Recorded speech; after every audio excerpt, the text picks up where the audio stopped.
Quelle merveilleuse chose ton amour pour moi. À moi tu t'es fait connaître et ta divine beauté a transformé tout mon être pour l'éternité. Ô Jésus, je me repose sur ce que je sais de toi. Quelle merveilleuse chose tu mourus pour moi. Seigneur Jésus-Christ, je me repose sur ce que je sais de toi. Je sais que tu es Jésus-Christ de Nazareth. Tu es le Fils de Dieu, le Dieu de notre délivrance et de notre salut. Je reconnais que tu es notre Seigneur et notre Sauveur. Je reconnais que par obéissance au Père et par amour pour nous les hommes, tu t'es dépouillé de toute ta splendeur. Tu as quitté la gloire et les richesses du ciel. Tu es descendu sur la terre dans une enveloppe humaine afin de nous montrer la voie qui mène à Dieu, afin de nous révéler Dieu. Je reconnais que ton sang innocent, ton sang pur et sans tache a été versé afin que la justice de Dieu pour le salut de l'homme soit satisfaite. Je reconnais que ton sang qui a coulé la croix nous a délivrés de l'emprise du péché et de la mort. Je reconnais que ton sang qui a coulé nous a rachetés pour Dieu. Ton sang qui a coulé nous a réconciliés avec Dieu. Ton sang qui a coulé est notre justification devant Dieu quand Satan nous met en accusation. Et c'est aussi ton sang qui a coulé qui nous a conféré le pouvoir et le privilège de devenir nous aussi enfants de Dieu, héritiers et co-héritiers avec toi. Nous te bénissons, nous te louons, nous t'adorons, nous te magnifions, nous te rendons grâce, nous te rendons la gloire, toute la gloire, car toi seul es digne de gloire. Toi seul es digne de gloire, car toi seul as été souverainement élevé en dignité, en autorité, en majesté et en gloire. Toi seul as reçu le nom qui est descendu du ciel, le nom élevé au-dessus de tout nom, le seul nom qui est donné aux hommes par lequel nous pouvons être sauvés. Toi seul es digne de gloire, car toi seul as été jugé digne d'ouvrir le livre et d'en briser les 7 sceaux. Seigneur Jésus-Christ, nous te rendons toute la gloire. Amen. Bien-aimés, c'est par cette louange qui m'a été inspirée par le thème de ce jour que je voudrais vous saluer et proclamer la paix et les bénédictions de Christ sur votre vie. La grâce, la miséricorde et la paix vous sont données de la part de Dieu notre Père, de la part de Jésus-Christ, le Fils du Père, notre Sauveur, et de la part du Saint-Esprit, notre Consolateur et notre guide. Amen. Bien-aimés, invoquons et adorons le Père, le Fils et le Saint-Esprit par le cantique numéro 17. Adorons le Père. Adorons le Père au plus haut des cieux, la sainte lumière qui brille en tout lieu. Proclamons sa grâce, le pardon divin, l'amour efficace, le bonheur sans fin. Célébrons la gloire du puissant Sauveur, chantons la victoire du grand Rédempteur. Il vint sur la terre pour nous secourir, plus tendre qu'un frère, il voulut mourir. Viens céleste flamme, messager divin, viens montre à notre âme Jésus le chemin. Descends à cette heure dans nos cœurs joyeux, qu'il soit ta demeure, Esprit glorieux. Prions Dieu. Père, nous voici réunis par le moyen des ondes en ta présence ce matin pour te louer et t'adorer. Viens prendre le contrôle de ce moment, prends le contrôle de notre corps, de notre cœur, de notre âme et de notre esprit. Et permets que notre culte, notre louange et notre adoration montent à toi comme un bon parfum qui réjouit ton cœur de Père. Au nom de Jésus-Christ. Amen. Tout joyeux, bénissons le Seigneur. Chantons et célébrons ses louanges. Adorons avec foi le Sauveur. Nous joignons aux célestes phalanges. Gloire à Dieu, gloire à Dieu. Que ce chant retentisse en tout lieu. Gloire à Dieu, gloire à Dieu. Que ce chant retentisse en tout lieu.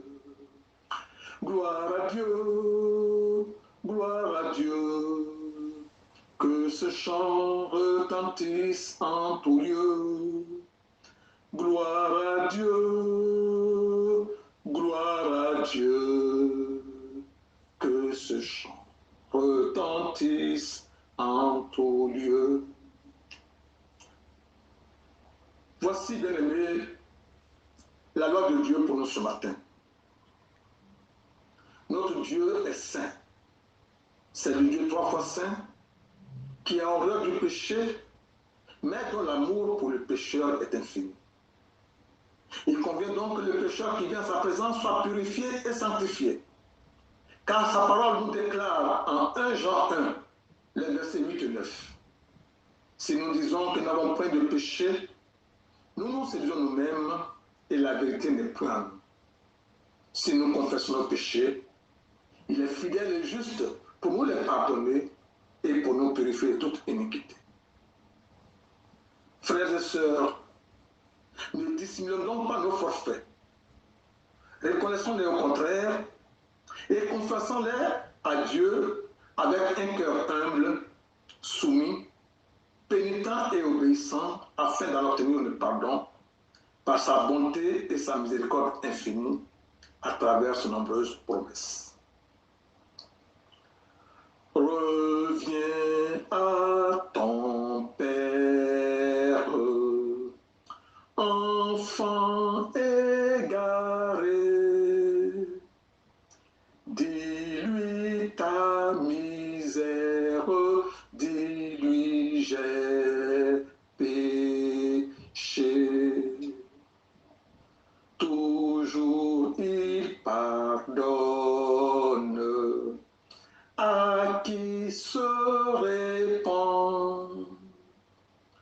Pour toi l'heure sonne, c'est toi qu'il attend. Bien-aimés, rejoignons-nous dans la prière de confession générale des péchés et disons ensemble: Père Tout-Puissant et très miséricordieux, nous sommes égarés et nous sommes éloignés de tes sentiers comme des brebis perdus. Nous avons trop suivi les projets et les désirs de notre propre cœur. Nous avons violé tes lois saintes. Nous avons négligé de faire les choses que nous aurions dû faire et nous avons fait ce que nous aurions dû ne pas faire. Il n'y a rien de saint en nous. Ô Seigneur, aie pitié de nous, misérables pécheurs. Épargne, ô Dieu, ceux qui te confessent leurs fautes. Relève ceux qui se repentent selon les promesses que tu as faites aux hommes dans le Christ Jésus notre Seigneur. Accorde-nous, ô Père très miséricordieux, pour l'amour de ton Fils, de vivre désormais une vie de piété, de justice et de sobriété à la gloire de ton Saint-Nom. Amen. Bien-aimés, dans la repentance et de la foi, recevons maintenant les promesses de la grâce et l'assurance du pardon. C'est par la grâce que vous êtes sauvés, par le moyen de la foi. Et cela ne vient pas de vous. C'est le don de Dieu. Ce n'est point par les œuvres, afin que personne ne se glorifie. Écoutons donc ces paroles de grâce. Que tous ceux qui se répandent de la foi reçoivent du Seigneur l'assurance de son pardon. Mon enfant, tes péchés te sont pardonnés. Va et ne pêche plus. Amen. Bien-aimés, pardonnés par le Seigneur, proclamons sa gloire et rendons-lui grâce en chantant avec le groupe Jeunesse en Mission, merci d'un cœur reconnaissant. Merci d'un cœur reconnaissant, merci au Seigneur trois fois saint. Merci, car il a donné Jésus-Christ, son Fils. Merci d'un cœur reconnaissant. Merci au Seigneur trois fois saint. Merci, car il a donné Jésus-Christ, son Fils. Maintenant, le faible dit je suis fort, le pauvre dit je suis riche. Dieu a fait de grandes choses pour nous. Maintenant, le faible dit je suis fort, le pauvre dit je suis riche. Dieu a fait de grandes choses pour nous. Merci.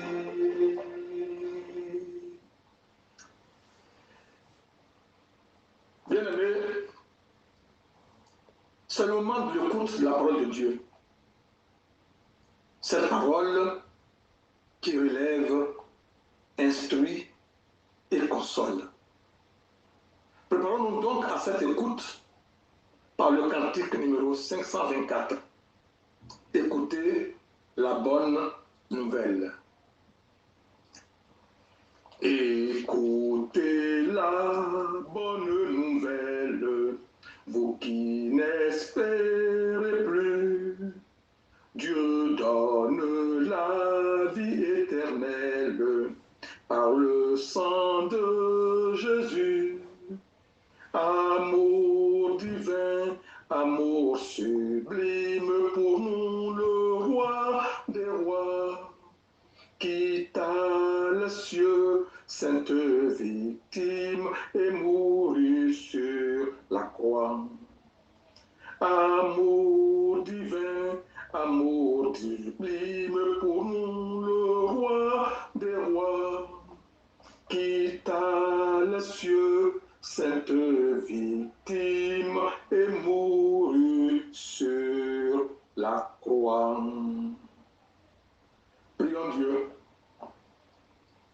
Seigneur, tu es le Maître et nous sommes tes disciples. C'est de toi que nous avons tout à apprendre.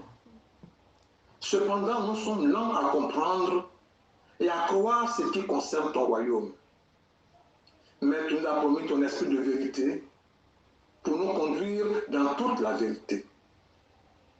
Ouvre nos oreilles et dispose nos cœurs afin que nous recevions ensemble maintenant la connaissance du salut que tu accordes aux hommes par Jésus-Christ, notre Seigneur. Amen. Bien-aimés, notre texte de ce matin se trouve dans le Nouveau Testament. Dans l'évangile de Jésus-Christ selon Luc, au chapitre 17. Nous allons lire à partir du verset 11 jusqu'au verset 19. Luc, chapitre 17, versets 11 à 19. Luc 17, 11 à 19. Voilà ce qui est écrit. Jésus, se rendant à Jérusalem, passait entre la Samarie et la Galilée. Comme il entrait dans un village, 10 lépreux vinrent à sa rencontre.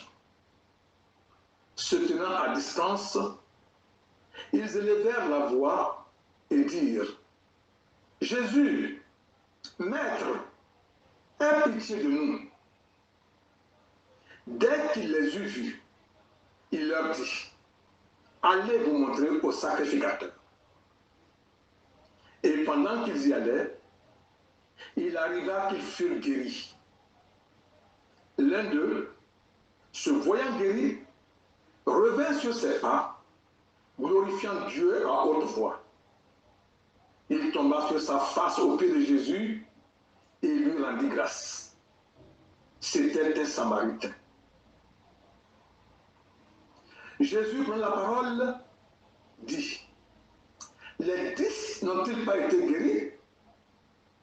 Et les 9 autres, où sont-ils? Ne s'est-il trouvé que cet étranger pour revenir et donner gloire à Dieu? Puis il lui dit: Lève-toi, va, ta foi t'a sauvé. Seigneur, tes paroles sont esprit et vie. Fais-nous vivre par elles. Amen.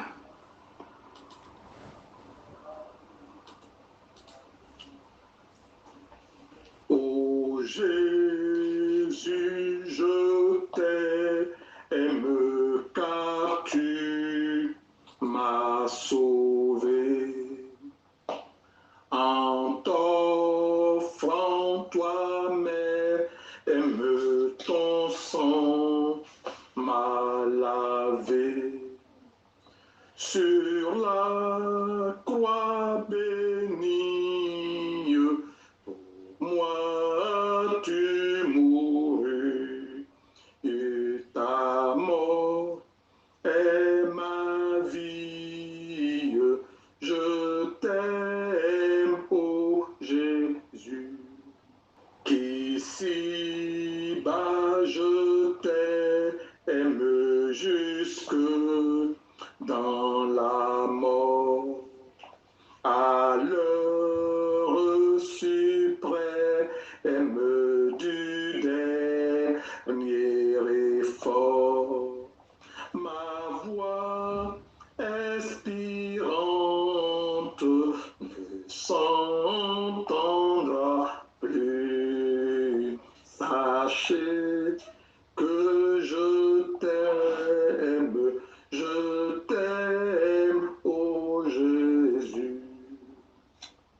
Je verrai ta face, quel ravissement. Je louerai ta grâce éternellement et dirai sans cesse avec les élus l'hymne d'allégresse.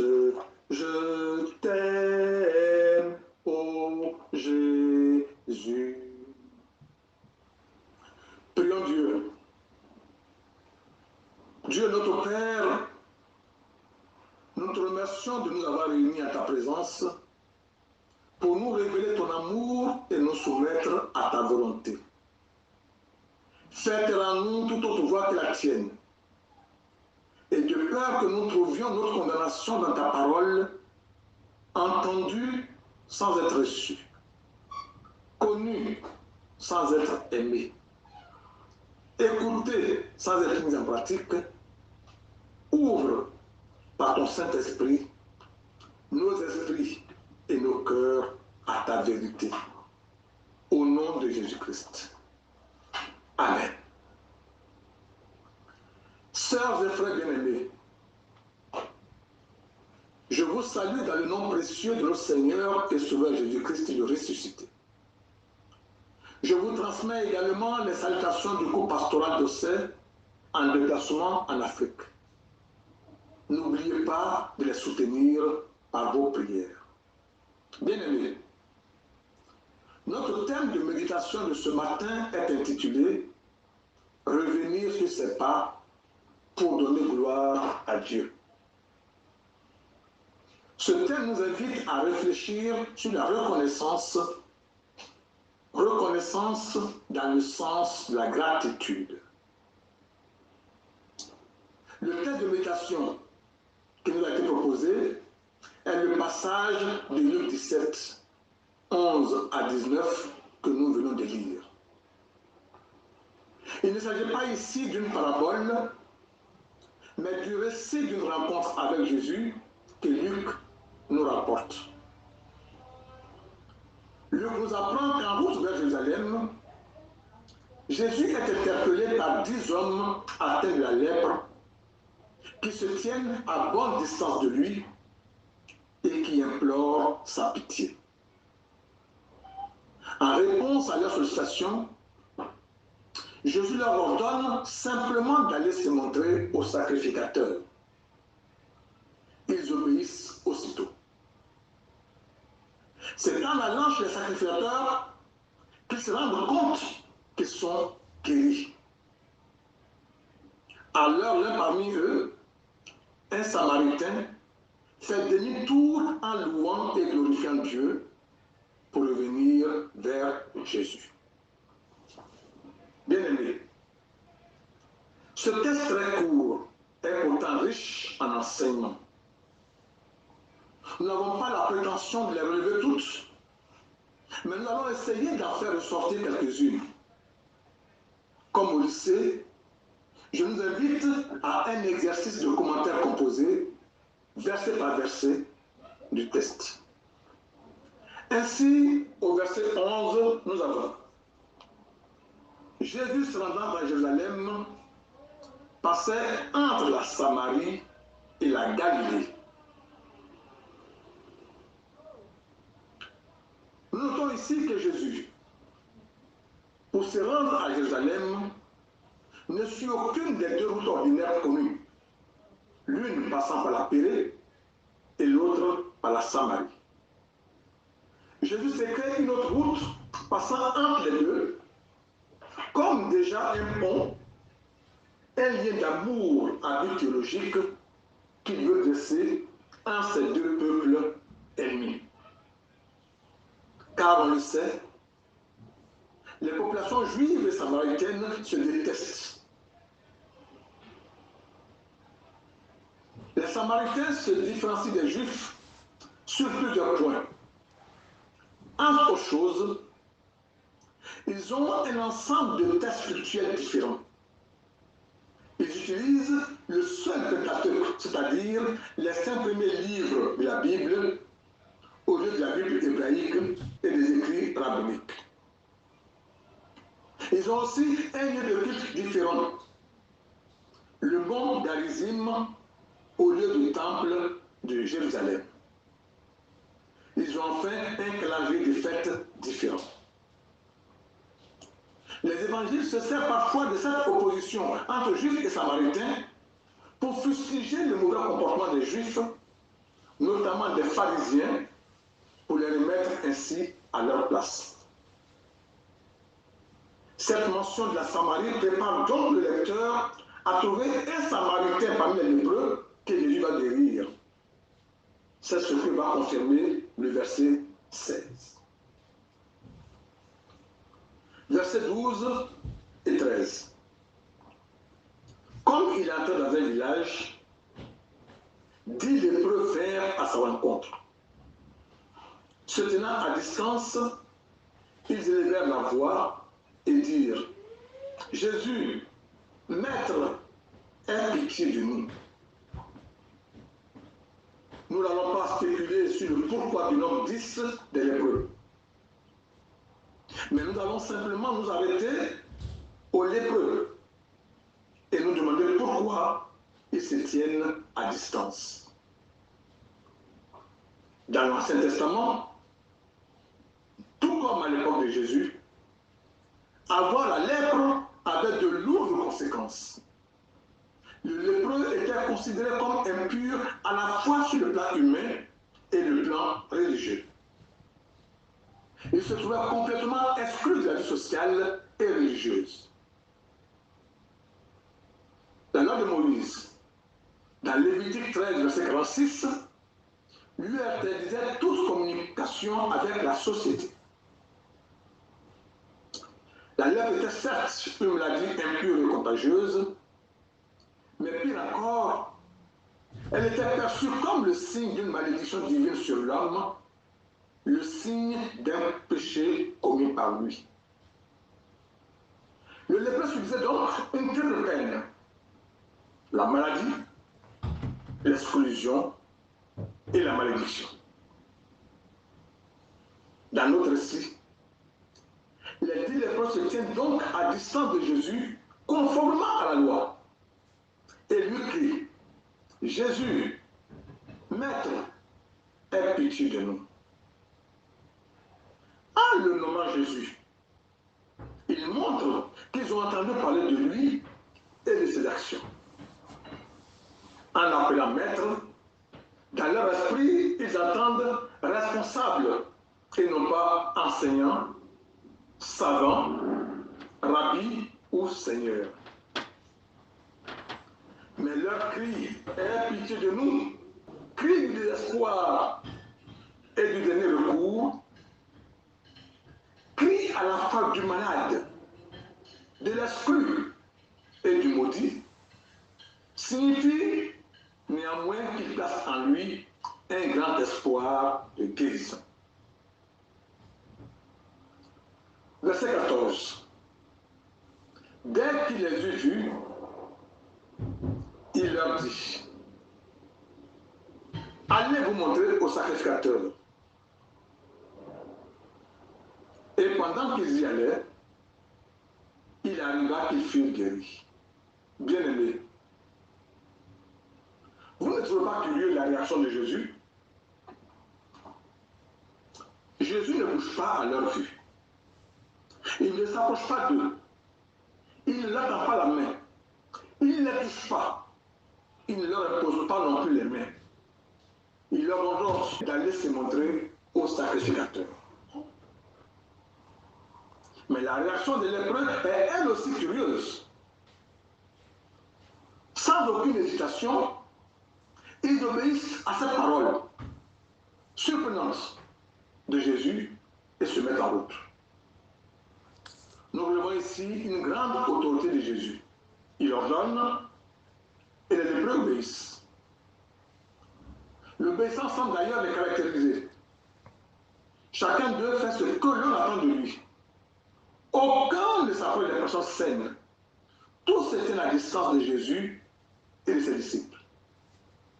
Oui, ces lépreux sont disciplinés et respectueux des usages, sauf qu'au lieu de dire impur, impur, pour prévenir ceux qu'ils risqueraient de contaminer, ils crient, prends pitié de nous. Nous relevons aussi une grande confiance des lépreux en Jésus et dans sa parole. En effet, il faut une grande confiance pour agir comme ils l'ont fait. Partir pour se montrer au sacrificateur selon les prescriptions de leur religion, comme s'ils avaient déjà été guéris sur la base de la seule parole de Jésus, alors que manifestement les traces de la lèpre étaient encore visibles sur leur corps. Et ces chemins faisant, sur la route, nous dit le texte, que leur guérison se produit. Elle intervient ainsi à distance, comme pour dire que ce n'est ni par la force, ni par la puissance, mais c'est par l'Esprit de Jésus que cette guérison a lieu. Par la puissance de la parole de Jésus, cette parole qui transcende l'espace et le temps. Versets 15 et 16. L'un d'eux, se voyant guéri, revint sur ses pas, glorifiant Dieu à haute voix. Il tomba sur sa face au pied de Jésus et lui rendit grâce. C'était un Samaritain. Les versets 14 et 15 attestent que c'est en allant se montrer au sacrificateur que les lépreux ont constaté leur guérison. Bien-aimés, Jésus lui-même a dit à maintes reprises qu'il n'est pas venu abolir la loi, mais pour l'accomplir. C'est conformément à la loi qu'il a ordonné aux lépreux d'aller se montrer au sacrificateur. Car les sacrificateurs étaient les seuls qui avaient le droit de constater la guérison des lépreux et de le réintégrer dans ses privilèges d'Israélites. C'est pourquoi Jésus estime que la guérison miraculeuse dont son objet ne les dispense pas d'observer la loi. Et l'obéissance dont ils ont fait preuve en allant, en se confiant en sa seule parole sacrificateur, était pour eux un grand acte de foi. Ainsi, la façon dont s'est réalisée cette guérison montre que la parole de Jésus est non seulement une parole d'envoi sur le regard de Dieu, mais aussi une parole agissante sur ceux qui placent leur confiance en Dieu. Nous notons aussi que leur guérison fut si complète qu'il ne peut pas en avoir le moindre doute. Bien-aimés, les 10 ont cru. Mais un seul a remercié, le plus pauvre, le plus méprisé de tous, le seul Samaritain de la petite bande de lépreux. Les 9 ont reçu le cadeau du Christ et cela leur a semblé normal. La bonté de Dieu ne les a pas tirés de leur égoïsme. Ils ont saisi avidement le bienfait, sans entendre l'appel. Ils n'ont pas compris qu'à travers cette guérison, Jésus leur faisait signe que Dieu les libérait pour la louange et le service. Le Samaritain, lui, est revenu, oubliant le constat. Il a préféré faire plaisir à Dieu qu'aux hommes. Il est revenu, fou de joie, parlant tout haut et ne cessant pas de remercier Dieu. Il a pris conscience que le Christ l'aimait au point de le guérir. Et devant cette évidence bouleversante, Jésus m'a aimé. Il vient se prosterner aux pieds du Maître pour lui dire avec son corps guéri, avec son cœur soudain adouci par la joie, le merci qui n'est dû qu'à Dieu. Cet homme qui possède moins de lumière que ses compagnons israélites montre qu'il les surpasse de beaucoup par son ardente reconnaissance pour un bienfait si inespéré. Il a fait remonter la gloire jusqu'à Dieu, mais il n'oublie pas celui qui le lui a immédiatement conféré. Il lui en rend donc grâce avec une profonde humilité en tombant sur sa face aux pieds de Jésus. Versets 17 à 19. Jésus prend la parole dit: les 10 n'ont-ils pas été guéris? Et les 9 autres, où sont-ils? Ne s'est-il trouvé que cet étranger pour revenir et donner gloire à Dieu? Puis il dit: lève-toi, va, ta foi t'a sauvé. Bien-aimé, une chose imprévue vient de se produire.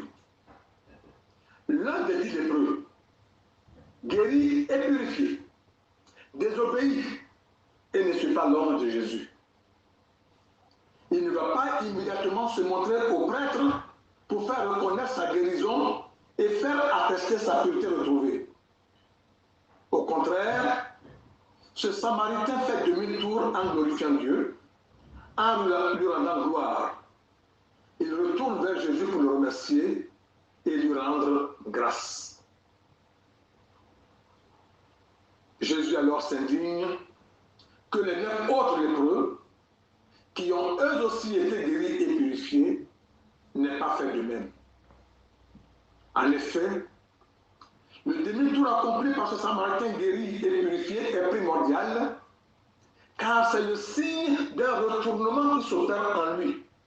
C'est le signe d'une conversion dans sa croyance religieuse. Cette conversion est même le point central de ces récits. C'est ce que Jésus attendait des 9 autres. Certes, la guérison est importante, car c'est l'accomplissement des miracles et la manifestation visible d'un signe divin. Mais aux yeux de Jésus, la conversion est plus importante encore. Elle constitue le vrai miracle, car elle touche à l'intériorité de la personne et à sa relation avec Dieu. En effet, cette rencontre avec Jésus a bouleversé la vie du Samaritain. Il était malade. Jésus lui a adressé une parole de guérison. Il était exclu. Jésus lui a adressé une parole d'envoi et de réinsertion. Il était maudit. Jésus lui a adressé une parole de délivrance et de libération. Il était imprégné du péché. Jésus lui a adressé une parole de salut. À présent, ce Samaritain n'est plus malade, ni exclu, ni même maudit, ni sous l'emprise du péché. Il est guéri. Il peut profiter de sa famille et de ses amis. Il peut de nouveau vivre sa foi dans une communauté. Il est libre. Il peut retrouver sa place dans la société. Il est sauvé au regard de Dieu. C'est ce que résume parfaitement Jésus à travers son ultime parole. Lève-toi, va, ta foi t'a sauvé. Bien-aimé, lève-toi, va, ta foi t'a sauvé. Cette parole de vie et d'espérance s'adresse aussi à nous. Nous qui ne sommes certes pas atteints de la lèpre physique, mais qui sommes atteints par une autre forme de la lèpre spirituelle, qui nous éloigne de Dieu et de nos frères par notre manque d'amour. Aujourd'hui, pas besoin de lèpre. Les causes d'exclusion ne manquent pas dans notre société. Il y a toujours les exclusions sur la maladie, l'origine, la naissance, le sexe, le nom, plus les nouvelles exclusions créées par notre société de consommation et de technologie, sans oublier les exclusions héritées de notre histoire, comme celles liées à la croyance et à la religion. Alors que notre société valorise la perfection et le zéro défaut, nous vivons dans notre quotidien l'accumulation de nos exclusions, qu'elles soient maladie ou défaut, faute ou manquement, différences et particularités, problèmes ou soucis. C'est pour cela que chaque jour, Jésus nous adresse cette même parole de guérison, d'envoi, de libération et de salut. Lève-toi, va, ta foi t'a sauvé. Nous devons la recevoir comme une véritable parole de vie et d'espérance qui nous accompagne à tout moment de notre existence. Lève-toi, car tu es guéri. Va et avance dans ta vie, car tu es libre. Sois sauvé, car tu as la foi. Revenez sur ces pas pour donner gloire à Dieu. Bien-aimés, Jésus-Christ nous donne par ce thème une leçon d'amour. Celui qui pardonne nous enseigne ici comment pardonner. Christ nous enseigne aussi qu'une vertu, l'obéissance, est indispensable dans notre vie de chrétien parce que c'est dans la connaissance et dans l'accomplissement de la volonté de Dieu que nous pourrons compter sur lui. Oui, La foi ne se sépare pas de l'obéissance, tout comme l'obéissance ne se sépare pas de l'humilité. 10 lépreux ont rencontré Jésus, ont élevé la voix vers lui et s'en vont guéris. Mais un seul, le Samaritain, tient à remercier son Sauveur, ainsi que la grande famille chrétienne. Parmi tous ceux qui sont sauvés, un petit nombre seulement sait revenir pour rendre culte au Seigneur, pour lui rendre grâce des bienfaits reçus. C'est à cela que ce thème nous invite. En faites-vous partie. J'ai fait don de ma personne à Jésus le Rédempteur. J'ai fait don de ma personne à Jésus le Rédempteur.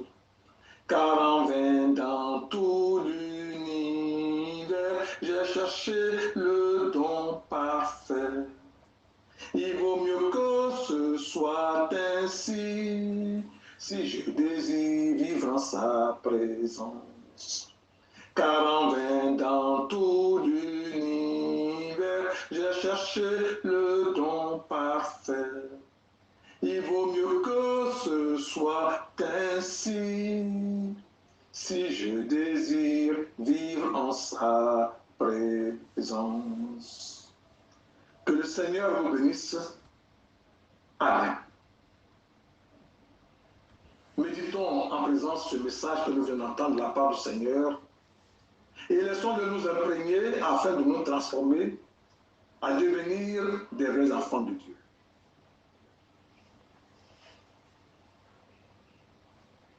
Bien-aimés, dans la communion de l'Église universelle, proclamons notre foi chrétienne en disant: je crois en Dieu, le Père Tout-Puissant, Créateur du ciel et de la terre. Je crois en Jésus-Christ, son Fils unique, notre Seigneur, qui a été conçu du Saint-Esprit et qui est né de la Vierge Marie. Il a souffert sous Ponce Pilate. Il a été crucifié. Il est mort. Il a été enseveli. Il est descendu aux enfers.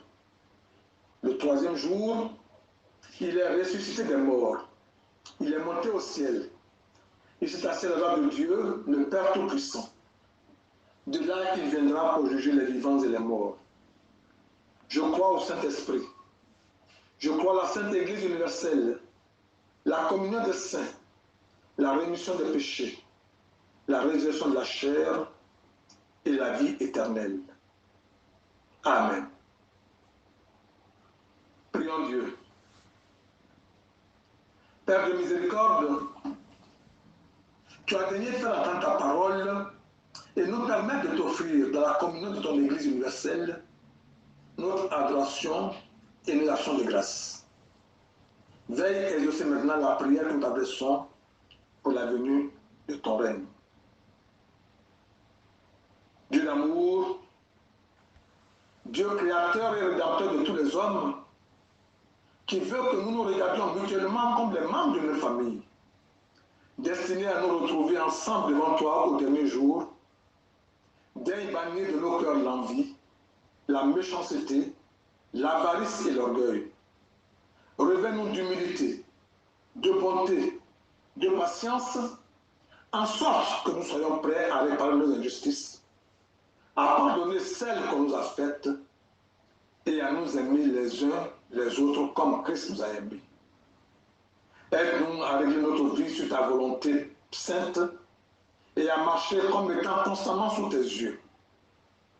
Inspire-nous un vif sentiment de nos devoirs d'enfants de Dieu et le désir de les remplir à ta gloire. Grand Dieu, sois la force du faible, la richesse du pauvre, la consolation de l'affligé. Sois aussi le vrai trésor de ceux à qui tu accordes la prospérité sur la terre. Garde leur cœur de toute idolâtrie et donne-leur de mettre leur confiance en toi seul. Ô Dieu, aie pitié des pécheurs endurcis touche leur cœur, délivre-les des chaînes de la servitude et introduis-les dans la famille de tes rachetés. Viens en aide à ceux qui sont dans l'angoisse et dirige les regards des mourants vers le Sauveur qui a donné sa vie pour nous sur la croix. Souviens-toi, Seigneur, de ton Église répandue à travers le monde. Fais-la grandir en nombre, en qualité et de la foi. Soutiens tes serviteurs. Souviens-toi des sans-abri, des sans-papiers, des sans-emploi. Pourvois et subviens à tous leurs besoins, c'est là ta grande dispensation. Souviens-toi des familles en difficulté, des couples désunis. Souviens-toi particulièrement de toutes les personnes qui, dans le secret de leur cœur, t'adressent des prières pour eux-mêmes ou en faveur d'autres personnes. Nous t'invoquons au nom et de la communion de Jésus-Christ, ton Fils, notre Seigneur. À présent, résumons toutes nos requêtes par la prière que le Seigneur nous a enseignée en disant: Notre Père qui es aux cieux, que ton nom soit sanctifié, que ton règne vienne. Que ta volonté soit faite sur la terre comme au ciel. Donne-nous aujourd'hui notre pain de ce jour. Pardonne-nous nos offenses, comme nous pardonnons aussi à ceux qui nous ont offensés. Et ne laisse pas entrer en tentation, mais délivre-nous du malin. Car c'est à toi qu'appartient le règne, la puissance et la gloire au siècle des siècles. Amen. Bien-aimés, louons le Seigneur par le cantique numéro 279. Je la connais, cette joie. Je la connais, cette joie excellente, que ton esprit, Jésus, met dans un cœur. Je suis heureux, oui, mon âme est contente, puisque je sais qu'en toi j'ai mon sauveur. Je la connais, cette joie excellente, que ton esprit, Jésus, met dans un cœur. Je suis heureux, oui, mon âme est contente, puisque je sais qu'en toi j'ai mon sauveur. Écoutons, bien-aimés, l'exhortation et recevons la bénédiction de la part du Seigneur. Jésus, pour la parole, dit: les 10 n'ont-ils pas été guéris? Et les 9 autres, où sont-ils? Ne s'est-il trouvé que cet étranger pour venir et donner gloire à Dieu? Puis il lui dit: lève-toi, va, ta foi t'a sauvé. Luc 17, 17 à 19. Recevons la bénédiction de la part du Seigneur. Que la paix de Dieu, qui surpasse toute intelligence, garde vos cœurs et vos pensées de la connaissance et de l'amour de Dieu et de son Fils Jésus-Christ, notre Sauveur, et que la bénédiction du Dieu Tout-Puissant, le Père, le Fils et le Saint-Esprit, soit sur vous et demeure toujours avec vous. Allez dans la paix du Seigneur. Amen. Bonne et sainte semaine sous le regard bienveillant du Tout-Puissant.